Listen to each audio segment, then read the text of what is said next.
चलिए 10 क्लास के लिए मॉडल सेट 2026 के लिए जो भी एग्जाम देने वाले स्टूडेंट हैं उनके लिए मॉडल सेट 1 हम स्टार्ट किए हैं। जो भी सब्जेक्टिव क्वेश्चन होगा वो सारे क्वेश्चन को हम सॉल्व करवाएंगे आप लोग को। तो सबसे पहला सवाल दिया हुआ यूक्लिड विभाजन प्रमेय का प्रयोग कर 306 तथा 657 का मासा निकालना है। तो मासा आप लोग बचपन में सीखे होंगे निकालने के लिए, लेकिन यहाँ वो तरीका नहीं अपनाना है, आपको यूक्लिड विभाजन एल्गोरिथम का प्रयोग करना है। तो सबसे पहले दिया हुआ क्या, दो संख्याएं दिया हुआ है, क्या दिया हुआ है 306 है, एक 657 है। ये दोनों में ग्रेटर कौन है, तो ये है बड़ी संख्या। इसको हम ऐसे लिख सकते हैं, इसको चरण यानी स्टेप बाय स्टेप भी बना सकते हैं, नहीं तो ये 2 मार्क्स में आता है तो उतना लॉन्ग प्रोसेस नहीं करना है आपको। छोटी संख्या से बड़ी संख्या में हम लोग डिवाइड करेंगे। कितना टाइम लगेगा बताइए, 2 टाइम्स लगेगा, यानी 2 बार हम लगा सकते हैं। तो कितना होगा 612। उसके बाद यहाँ पे क्या होता है माइनस, इसको घटाएंगे कितना होगा 5, ये होगा आपका 4, ये आपका कैंसिल, यहाँ काट भी सकते हैं या 0 भी लिख सकते हैं। उसके बाद यहाँ इधर इस साइड में आपको लिखना होगा यूक्लिड विभाजन प्रमेयिका से।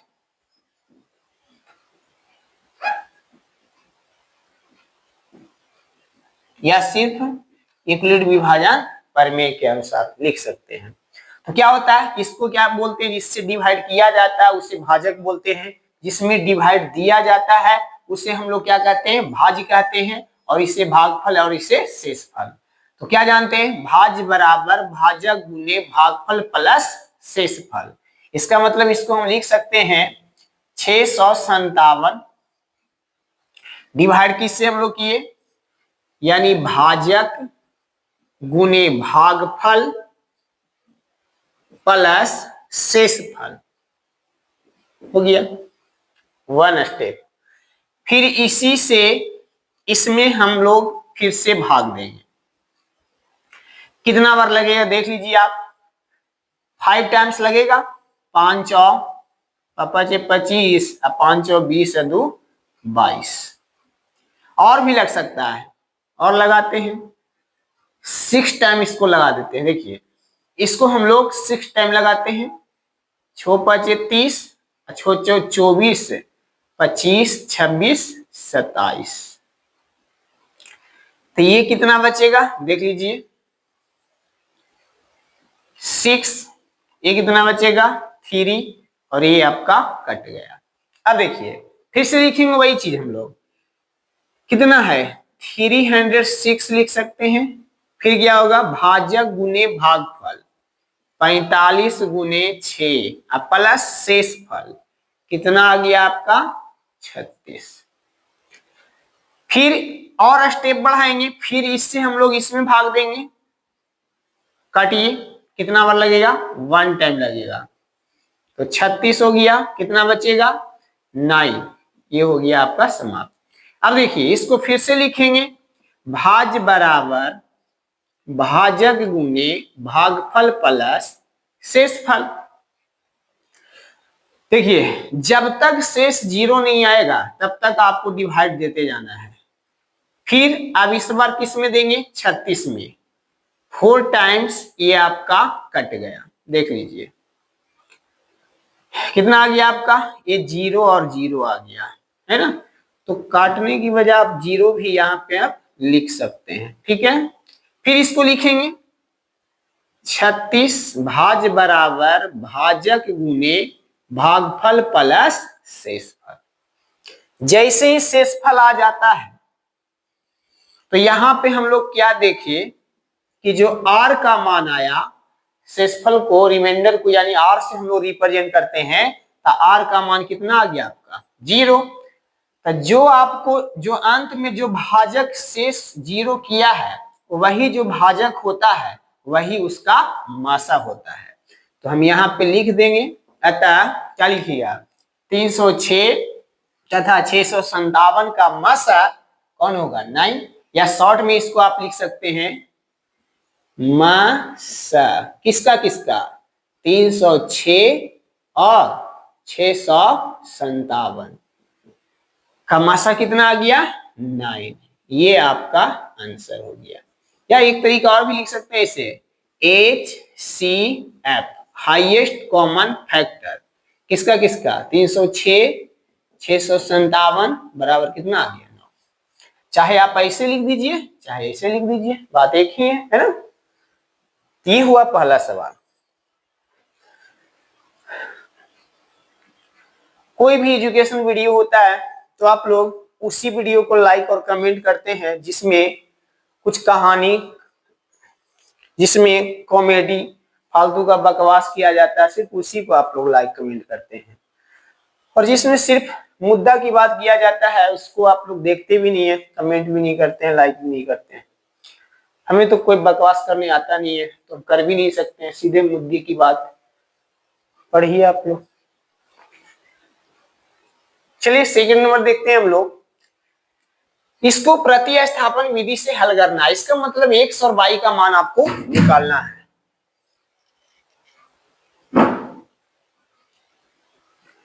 इसमें x और y का मान आपको निकालना है। तो चलिए सबसे पहले जो दिया हुआ है उसको नोट करेंगे। दो गो इक्वेशन है 2x प्लस 3y 11, इसको हम लोग क्या मानेंगे समीकरण 1। दूसरा इक्वेशन क्या है 2x माइनस 4y कितना -24, समीकरण कितना हो गया।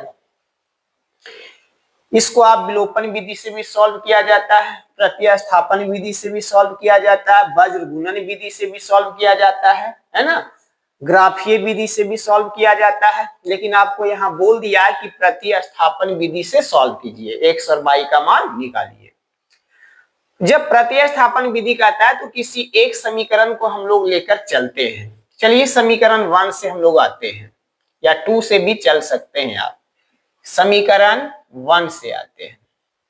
क्या दिया हुआ है 2x प्लस 3y बराबर कितना है 11 है।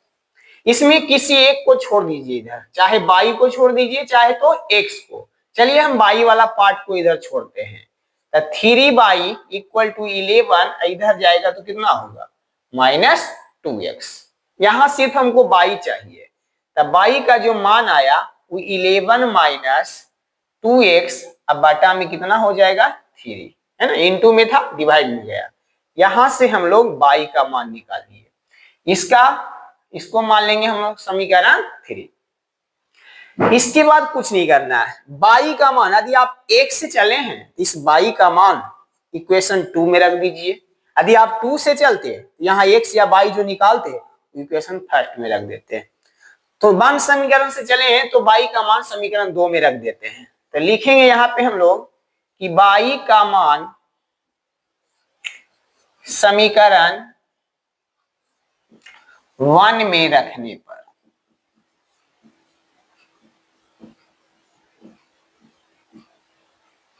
चलिए रखते हैं।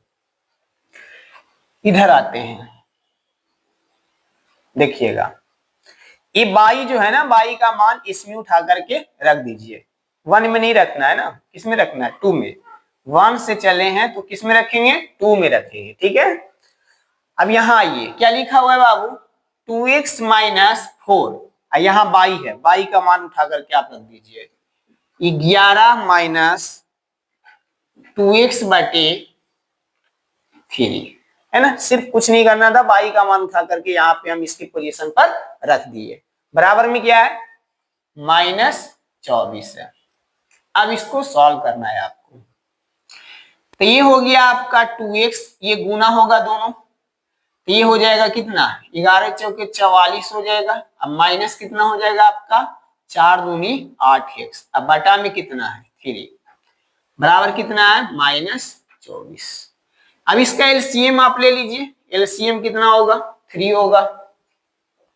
यहाँ पे आके गुना होगा कितना होगा 6x, अब माइनस कितना 44, माइनस माइनस गुना होगा तो क्या होगा प्लस, यानी हो जाएगा आपका 8x। अब बराबर -24। अब देखिए ये दोनों जुटेगा तो कितना होगा, अब ये दोनों ऐड होगा तो ऐड होकर के कितना आएगा, 8 अच्छो 14x -44। आइए इसको गुना कर दीजिए, माइनस कितना हो जाएगा 72, क्रॉस मल्टीप्लीकेशन। अभी हो गया आपका 14x, ये चला गया -72, आइए +44। अब चलिए ये हो गया 14x, अब ये जुटेगा या घटेगा, प्लस माइनस घटता है, बड़ी संख्या है इसलिए माइनस, चलिए घटाइए, यहाँ पे कितना बचेगा 8, 6 में से ये गया तो कितना बचेगा 2, यानी ये कटेगा आपका 2 टाइम्स, तो x का मान आ गया -2, x निकल गया। अब कौन सा बचा y आप चाहेंगे तब y आप 1 से भी निकाल सकते हैं, x का मान पुट करके 1 से भी निकाल सकते हैं, 2 से भी निकाल सकते हैं, लेकिन सबसे इजी आप 3 में रख दीजिए, y का मान डायरेक्ट निकल जाएगा। तो हम क्या लिखेंगे, x का मान समीकरण, यहां लिखते हैं x का मान समीकरण 3 में रखने पर, तो 3 क्या है, y बराबर 11 - 2 गुना x, देख लीजिए 11 - 2 गुने x, तो x के मान कितना रखेंगे -2, अब बटे में कितना है 3 है, देख लीजिए बटा में 3 था, तो y बराबर हो गया 11 माइनस माइनस प्लस 4 हो गया, अब बटा में 3, तो y बराबर 15, 15 बटा 3 कट के कितना आएगा 5, तो y का मान कितना हो गया 5।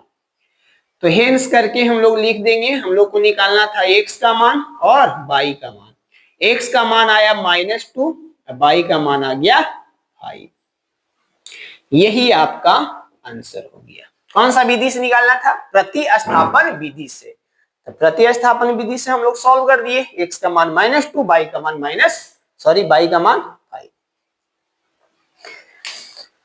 चलिए हम लोग 3 नंबर देखते हैं, एक द्विघात बहुपद दिया हुआ है x² + 7x + 10 के शून्यांकों को ज्ञात करना है, या हल को ज्ञात करने के लिए बोल देगा, शून्यांक या हल, तो किस चर में है, x चर में, इसका मतलब x का मान निकालने के लिए वो बोल रहा है।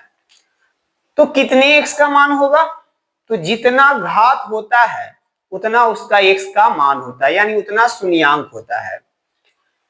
तो चलिए इसको हम लोग बनाते हैं, दिया हुआ है क्या, x² + 7x + 10, क्या ले लेंगे हम लोग 0, क्योंकि शून्यांक निकालना है आपको। अब आइए, शून्यांक मतलब x का ऐसा मान जो इसमें रखने पर इसको 0 कर दे, है ना, यानी इसका 0 के बराबर होगा। अब इसको हम लोग गुणनखंड करेंगे, तो गुणनखंड कैसे किया जाता है, आप लोग को एक ट्रिक वाला एक वीडियो हम दिए थे, है ना, जो आप देखते हुए इसका आंसर बता सकते हैं 5 सेकंड में। इसको 2 पार्ट में डिवाइड किया जाता है, यानी 2 पार्ट में इसको तोड़ा जाता है, यहां यदि कोई नंबर होता तो इसको गुना करके तोड़ते, लेकिन यहाँ कुछ नहीं, इसका मतलब 1 है, 1 को 10 से गुना करेंगे तो 10 ही रहेगा। अब 10 को 2 ऐसे भागों में बांटिए जिसका जोड़ क्या आना चाहिए 7, अब गुणनफल क्या आना चाहिए 10 ही, तो कितना हो सकता है बताइए 5 और 2।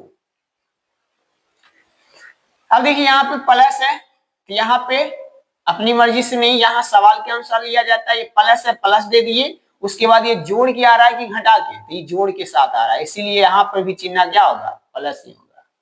यदि सिर्फ इसका मान ऑब्जेक्टिव में पूछता तो डायरेक्ट इसका मान हो गया, ये प्लस है तो माइनस हो जाता, ये भी प्लस है तो माइनस हो जाता। ऑब्जेक्टिव होता तो एक ट्रिक अपनाते, ऑब्जेक्टिव तो है नहीं, सब्जेक्टिव है, तो इसको हम लोग अच्छी तरह से निकालेंगे। चलिए यहां से हम लोग आते हैं, फिर से लिखेंगे x² प्लस 2 पार्ट में हम लोग तोड़ दिए हैं 5x, अब प्लस में 2x, अब प्लस 10, अब बराबर कितना हो गया 0। अब दो का पेयर लगा करके इसमें से हम लोग कॉमन निकालते हैं, इसमें कॉमन क्या आएगा x, तो 2 टाइम्स था x² मतलब x 2 बार है, ठीक है, तो एक बार निकल गया तो x बच गया, यहाँ पे x निकल गया तो 5 बच गया। इसमें से क्या निकल रहा है बताइए, 2 से डिवाइड हो रहा है, इसका मतलब दोनों में 2 कॉमन आएगा, तो ये हो गया आपका x प्लस कितना हो गया 5 बराबर कितना हुआ 0। आपका ये गुणनखंड सही है या गलत आप खुद चेक कर सकते हैं। यदि ये दोनों सेम चीज आ गया तो आपका गुणनखंड सही है। अब ये दोनों में कॉमन क्या, एक पार्ट इधर है एक पार्ट इधर है, तो दोनों में कॉमन क्या आ रहा है x प्लस 5, x प्लस 5 लिख दीजिए। तो बच गया इधर कौन x, इधर कौन सा बच गया 2, अब बराबर क्या हो गया आपका 0। अब ये दोनों इनटू के फॉर्म में है तो एक बार इसके साथ 0 एक बार इसके साथ 0 लेंगे, ठीक है।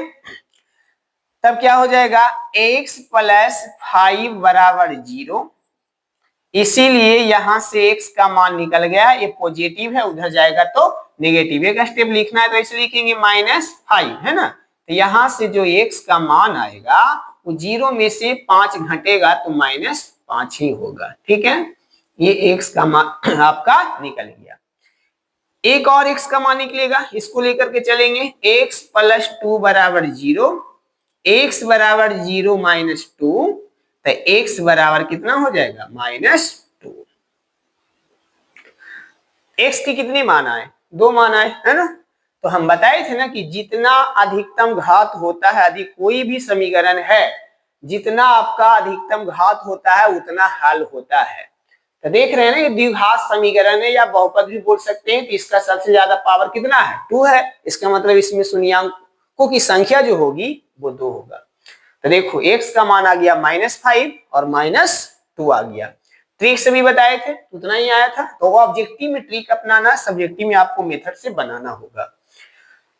तो लिख देंगे हम लोग, अतः अभीष्ट शून्याङ्क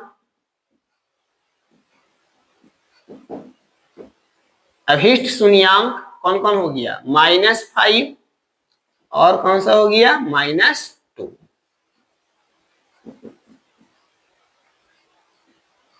ठीक है।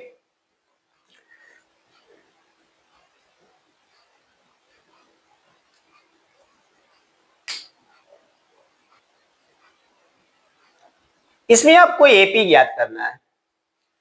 तो एपी ज्ञात करने के लिए बस 2 चीज हम लोग को चाहिए, फर्स्ट टर्म और कॉमन डिफरेंस।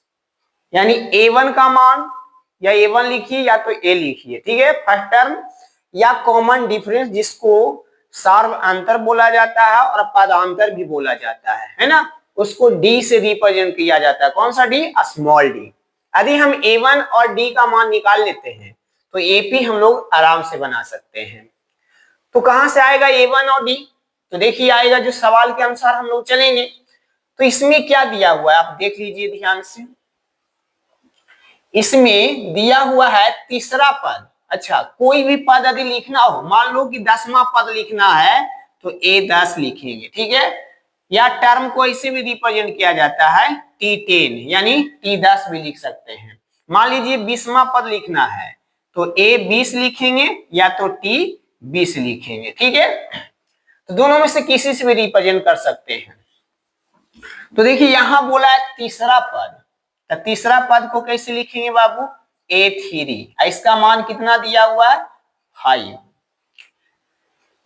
ठीक है। और एक चीज दिया हुआ है 7वां पद, 7वां पद को कैसे लिखेंगे a7, कितना दिया हुआ है 9। देख लीजिए यहाँ पे। अब इसको तोड़ने का तरीका हम आप लोग को बताए थे कि यदि आपको a20 है तो इसको हम लिखेंगे शॉर्ट में, इसे an का फॉर्मूला होता है कि an बराबर a1 प्लस n माइनस 1 गुने d।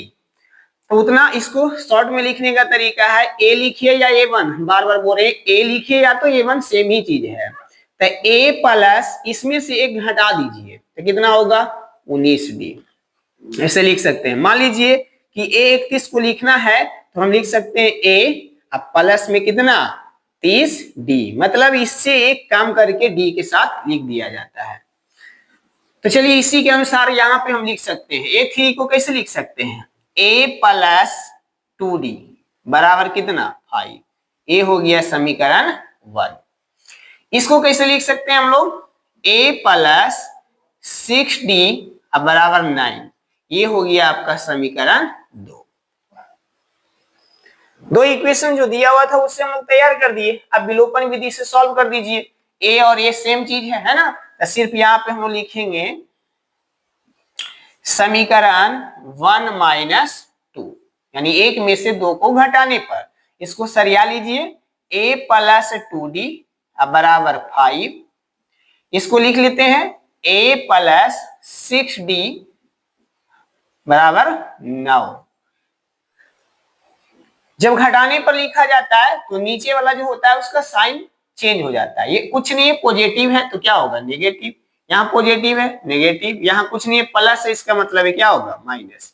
तब प्लस ए माइनस ए कैंसिल आउट हुआ, अब ये प्लस नहीं रहा माइनस हो गया, तो माइनस प्लस घटता है तो 6 में से 2 घटेगा तो -4d। ये सब पता होना चाहिए ना, ये दोनों में बड़ी संख्या कौन है 6, 6 के पीछे गया है माइनस, इसलिए माइनस यहाँ पे हम लिख दिए बराबर। ऐसे हम बताना बहुत कुछ चाहते हैं और डिटेल में समझाना चाहते हैं, लेकिन वीडियो लॉन्ग होता है, आप लोग देखते नहीं, इसलिए काम भर आप लोग को हम समझा देते हैं, लेकिन दिल में बहुत सारा ऐसा चीज होता है जो हम सोचते हैं कि यहाँ पे बोर्ड पे आप लोग को बताएं समझाएं, लेकिन जैसे ही थोड़ा सा वीडियो बड़ा होता है आप लोग देखते ही नहीं है। इसीलिए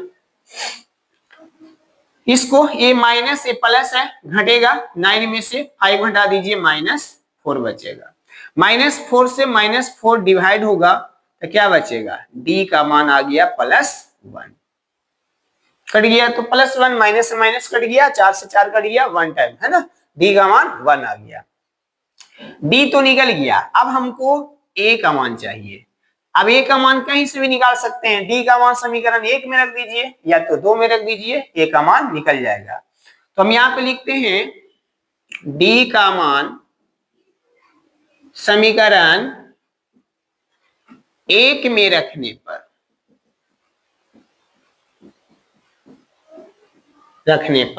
चलिए रख देते हैं।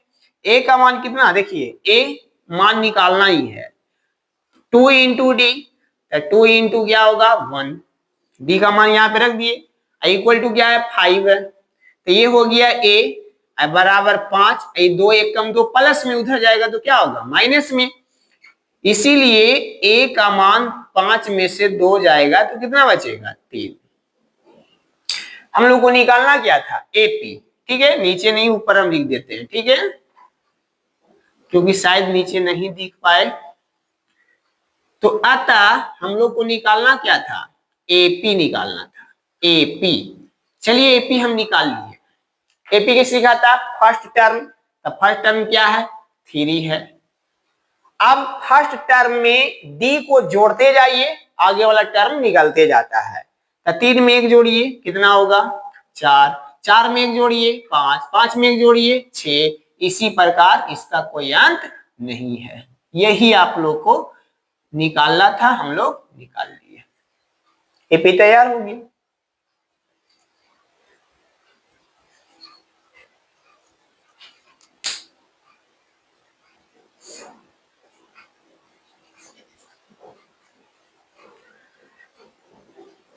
चलिए इसके बाद देखते हैं 5 नंबर में क्या है, k का मान निकालना है।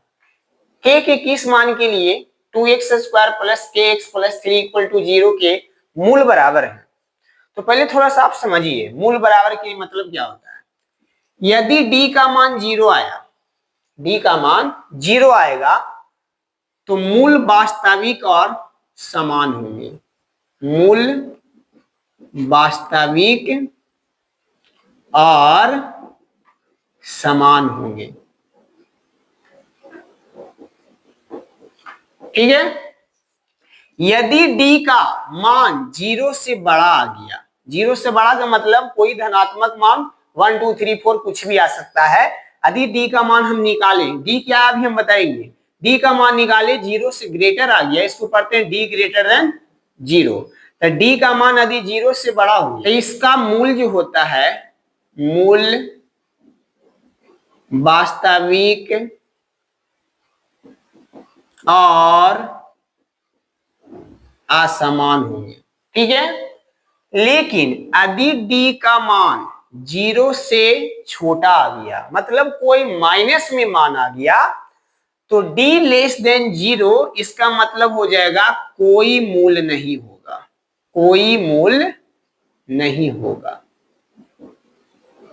क्यों नहीं है, यदि हम जब d निकालेंगे तो रूट आता है, और रूट में कोई नंबर आ जाता है माइनस में तो उसका वर्गमूल हम लोग निकाल नहीं सकते हैं। 10th क्लास में। 12th में तो एक यूलर नाम के गणितज्ञ थे, उन्होंने इसका भी मान निकाला है। कैसे निकाला है? तो -1 गुने 8 लिख दिए, 8 यहाँ लिख दिए और -1 इसके अंदर रख दिए, तो 8 का वर्गमूल हो गया 2√2। इसका मान दे दिए थे जिसका नाम है आयोटा, इमेजिनरी नंबर इसको बोला जाता है। लेकिन 10th में ये पढ़ना नहीं है, जैसे ही माइनस में आ गया रूट के अंदर तो उसको कह दिया जाता है कि कोई मूल नहीं है। तो इसमें कंडीशन बोल दिया है कि मूल क्या है? बराबर है। समान मतलब बराबर ही, इसका मतलब डी का मान क्या लेना होगा? आपको 0 लेना होगा। ठीक है, ये हम समझा दिए आप लोग को। नोट करेंगे, दिया है, क्या दिया हुआ है? 2x² प्लस kx प्लस 3 बराबर 0। तो यहां पे आपको पहले लिखना होगा a का मान x² का गुणांक होता है 2, b का गुणांक जो होता है, b जो होता है x का गुणांक होता है, x का गुणांक k है। यदि कोई माइनस में होता है तो माइनस के साथ लिखाता। c का जो मान होता है वो अचर पद होता है, तो अचर पद क्या है? 3 है। चलिए अब हम लोग d निकालते हैं, विवेचक निकालते हैं सूत्र से। d, तो d बराबर सूत्र होता है b² माइनस 4ac। रख दीजिए आप b², तो b का मान कितना है? k है, तो k का स्क्वायर 4 गुना a का मान कितना है? 2 गुना c का मान कितना है? 3। अब मूल बराबर बोला था ना कि मूल क्या है? बराबर है, तो बराबर है इसका मतलब d का मान क्या लेंगे? 0। ठीक है, अब इस पार्ट को हम इधर लिख लेते हैं, इसको उधर लिख लेते हैं, तो ये गुना होगा तो कितना होगा? k² माइनस 3 दूनी 6, 6 चौके कितना हो जाएगा? 24। अब बराबर क्या हो गया? इस पार्ट को इधर लिख दिए, इस पार्ट को उधर लिख दिए। अब देखिए आप k² इधर आपका किस में है? माइनस में, उधर जाएगा तो किस में जाएगा? प्लस में, है ना। तो यहां से k का मान आप निकाल सकते हैं, k बराबर अंडर रूट कितना हो गया? 24। ठीक है, तो k बराबर 24 हो गया। तो यहां से k का जो मान आएगा प्लस माइनस 24 का वर्गमूल निकालने आता है ना, आप ऐसे निकाल सकते हैं 12 दूनी 24, 2 6 का 12 और 2 तिया 6। जोड़ा पेयर लगाइए, तो पेयर 2 का लग गया तो ये बाहर आ गया, जिसका पेयर नहीं लगा वो रूट के अंदर ही रह जाता है। तो 3 दूनी कितना हो गया? 6। तो k के किस मान के लिए कहता है इसका मूल बराबर होंगे? तो k का मान आ गया प्लस माइनस 2√6। यही आप लोग को निकालना था, निकल गया। ठीक है, तो 5-5 सवाल करके लेके चलेंगे, ज्यादा लॉन्ग होगा, फिर से आप लोग नहीं देखते, इसलिए 5-5 सवाल लेकर के हम आप लोग को सीरीज लेके चलेंगे।